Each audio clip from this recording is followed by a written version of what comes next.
Oh, we got it off the back of the property. Heck of a time getting it out with this guy. But I'm still glad I used this instead of the Craftsman, because Craftsman's got a hydro, this one's got a stick. But the Craftsman's heavier, it would pull better, but I think the sand would be too much for the transmission. So I'm glad I used the stick. But yeah. So the chain broke on this guy out in the middle of nowhere, so I went and rescued it after 2 weeks. I decided I'd give it another chance. You can obviously tell I need a new seat, but well, it just barely fits since I put that ammo box on the front. So yeah, let's get to fixing. Got 1,000 projects going here at once, so my workshop is a complete disaster. But anyway, the son of a gun of a clip came off of my Masterlink. That's all I got. That's a clip. I couldn't find the little ring that the clip holds on. But luckily, I actually do have a spare Masterlink for it, so that won't be a problem. And I have a tag for, I don't know. I really don't know what this is. No, that's just something else. I don't know what that is, but I've got a brand new Masterlink here. I bought it just in case. I should have kept it on my quad, but I didn't. Anyway, a Masterlink came and done. It looks fairly new. And the chain also does too, but the chain is pretty freaking worn out. I mean, let me put it here. Look how much it bends. And that's side to side. That's not like that. That's not this way. It's sideways how much it bends. Look at that. I think I'm going to give it another go. I'll put a brand new Masterlink on, even though this one's pretty much brand new, but I don't know. I'll do that. Just ignore all this, like I said. But first I'm going to rinse it off with WD-40, because when I took off the cover it fell in the dirt. I've also got some chain lube for it, but I'll rinse it off with WD-40. So yeah, I'll put this hammer in the vise just for somewhere to put my chain on, where it won't get in all the gunk and goo that's on my desk. And I think I figured out why that Masterlink wasn't on there correctly. See, this end is the big part, while this end down here is a small one. Now, this Masterlink is the big one, where it slides. Crap, hard to do with one hand. Let me do it real quick. There. See? That Masterlink's the big one. And the previous owners didn't want to get it a new chain, so they just went like that, put the big one on the big one, tried to squish it in with the vise or something, put the clip on, and the clip came off and completely and utterly screwed everything. So I don't know. I'm probably gonna get a new chain, because this one's pretty far worn out. I mean, it looks brand new, but it is worn out. So I think I'll just settle with getting a new chain. They'll probably come with the Masterlink, so I'll just have this one and this one both for spare Masterlinks. But I don't know if I might have another little washer, I guess you'd call it, for it. But yeah, so I don't know, I'm probably not going to put this chain back on again, but I measured it and it's 40 pitch, so I'll just run to the store and get a 40 pitch chain. But I do need to count the links, so I'll go through and count all the links, go to the store, probably O'Reilly's or something like that. If they don't have it, then I'll stop at the Honda shop and get it. But yeah, that's what I'm gonna do. Let me show you the damage it did to my cover. This piece is a little bump just to hold the chain up, and it completely ripped the back part of it out. You can tell it's been scraping all along here when the chain broke. I took the tire off for the sake of ease and for somewhere to sit. But you can see it just completely screwed this piece off to bend it back up. And up by the main drive gear, I didn't film it, but I took this cover off, and on the casting around the back, it actually ground away back there, so I'm not too happy with the previous owners. But that's just how it has to be. I mean, there's no oil leaks, so I'm not too worried about it, but I'm still not too happy with the previous owners. All I have is $22, so that'll just barely get me a new chain if I can get the chain separate from the sprockets. But yeah, I'm gonna have to fix that little guard there. And I don't think this, I mean, you can see the aluminum particles here where it ground away at the casting. Look at that. And I don't think this is too extremely important. I mean, I pound this part in with the hammer and get it all straightened out again, but other than that, it seems to be okay to me. Yeah, also I was missing one of my lug bolts. I'm pretty pissed about that too. I'll have to get another one for it. I'll just get a standard one. I hate this quad. I mean, I love it, but I hate it. I hate fixing it because everything's metric and it's so hard to work on. Well, it's kind of easy to work on, but everything's metric, and I'm not very good at all at measuring metric with my fingers. I'm really a standard guy, so I mean, I don't like this quad just for that reason. That's it. But everything else I love about it. But yeah, I'm gonna go get the new chain and put her back together. So stay tuned. See you in 3, 2, 1. So I called a few places and hunted down the chain I need. It's a 420 by 72 if anybody needs a size. I don't know what the 420 means, but 72 means the amount of links. I guess 420 means 42 pitch plus whatever's behind it, which is, it's really a 40 pitch, but I don't know, whatever they say, that's what the manufacturer wants, so that's what I'm gonna get. And I decided I'd bring sprockets with me just to see what they think of them. I think they're okay, or the front one's okay, the back one's a bit worn, but I want to see what they think of them, the Yamaha people. So yeah, the only thing holding the sprocket was 5 bolts, 3 to hold the recoil on. When you take the whole assembly off, it won't spring everywhere, so don't worry about that. You have to actually take it apart for it to spring everywhere. And there is only 2 bolts holding this big cover on.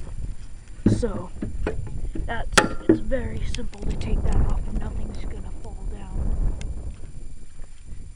And then to take this sprocket off, you loosen these 2 bolts, twist this thing, and this is made to lock it on.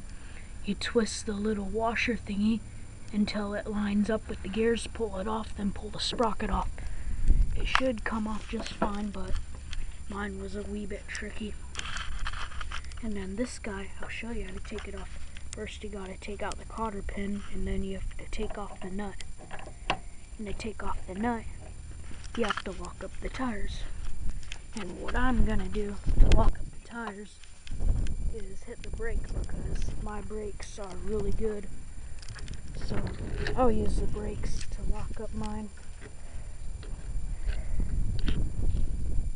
But see, I just jammed my pliers in that little gap, and it works just fine. Actually not Leatherman, but it still works, and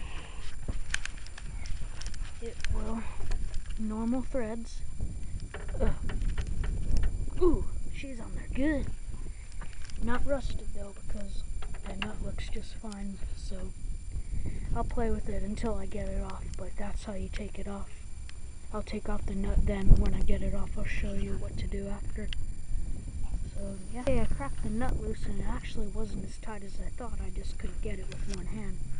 You see, it'll just spin off perfectly unless it's rusted on there.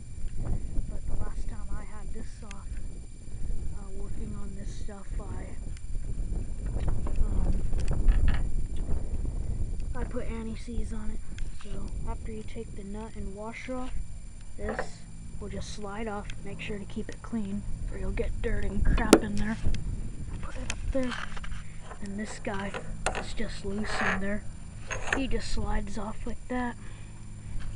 Make sure to keep him clean also. That's just to protect the axle. This is the actual axle. And that's the hub. Where is it? The camera can't see it. Oh, there it is. I was looking in the wrong place. And this guy. It's a wee bit stuck on there, but he does just simply slide off. Or should. Depending on how wedged it is on there. But I'll figure out some way to rip it off, then I'll show you guys how I did it. Alright, it just slides off, but I just had to pry at both ends with both hands like this to get it off. And it's off the gears. Ooh, wee bit rusty from the last time I was playing in the rain. This washer doesn't have to come off. Oh crap, that's a seal. I really should have left that in. But that's not a washer, so leave yours in. I'll probably be opening, die wasp! Probably be opening it up anyway to service the bearings, because I've never serviced them. I know, bad. This is just the little rubber thingy, rubber and metal thingy that holds the sprocket, so that you don't have to take with you if you're going to match it up, but the sprocket you do. By the way, this little plastic cover dewey just slides off. So that's the two sprockets. And let's look at these bearings. Gotta make sure this stays. Ooh, wow. I may have to take those bearings out and clean them up. Have to make sure this guy stays absolutely clean. We'll wipe it off afterward, one or the other. I'm probably going to take this whole rear end apart and make sure the bearings are looking good. Also check the brakes. But yeah, so after I make a lot more progress, I'll do a progress update with the camera. Make sure nothing gets inside there. In fact, just for a moment, I'll put this guy back on just so I don't get dirt in it when I take everything apart. I got the axle out. It's a bit gummed up. I'll clean it up though. Try to keep that as clean as possible. Come over here to the brake side. So first this cover, then the drum, and then that's what the brakes look like. That's what happens. That's me pressing the brake. It just expands them ever so slightly, and voila. That's how the brakes on your car work too. Bearings in there roll truly beautifully, but I'm gonna take them out, clean them up, and re-grease them anyway, just because I want to. Yep. And because I've actually never done it before, and I've ridden the heck out of this thing. So before I can do that, I don't think I have to, but I want to take these brake shoes off before I do that. I don't know, I might just go straight ahead and take the bearings out and clean them up. Make them look real nice. I think if I take out these 4 bolts then the whole assembly will slide out, so I'll try that first. So I got my new chain, brand spanking new, comes with the master link, $12. I thought that was pretty good. I mean, it'll probably break under too much load, but I mean, I'm not racing anybody with it, so I think I'll be good. Anyway, I'm gonna take this nut off. I just put everything on here to keep it clean. I'm gonna put it all back together, and the guy said he likes the condition of the sprockets, so I like them too. Whoops, dropped the washer. There it is. So clean. Take that off. I really do not want to drop the rubber pads. Okay. Didn't drop them. I don't want to get them dirty at all. There we go. So I'll throw her back together and show you guys what she looks like afterward. The new chain on. Seems to work okay. But I tightened this up so it has just about an inch of play, which is all you want on a motorbike with a swing arm that goes like that to tighten and loosen the chain. I personally would do at least 2 inches of play. That's what I did for mine. But this thing doesn't have a swing arm, so I'm just gonna leave it be as is. Figured I'd fire her up after I tighten this sprocket. I'd fire her up and let it spin real fast in top gear. See if it's okay. And then it's pre-greased, so I think I'm going to go for a test drive before I lube it up. But yeah, that test drive's going to consist of about 10 miles. So yeah, let's let her rip. So she's idling. Can't let her go too long without the shroud on her. She might overheat, but this is just test to make sure it's going to work at high speed. That's first. There's no brakes holding it or the weight of the quad holding it, so that's why it's moving. Third, and all the way up and fourth.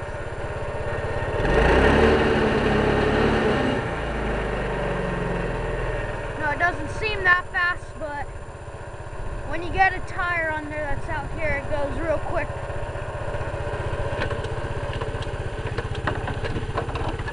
Done. Test drive time. Still have all my tools out, but boohoo, test drive time. I'm excited. Hey, it's really quiet.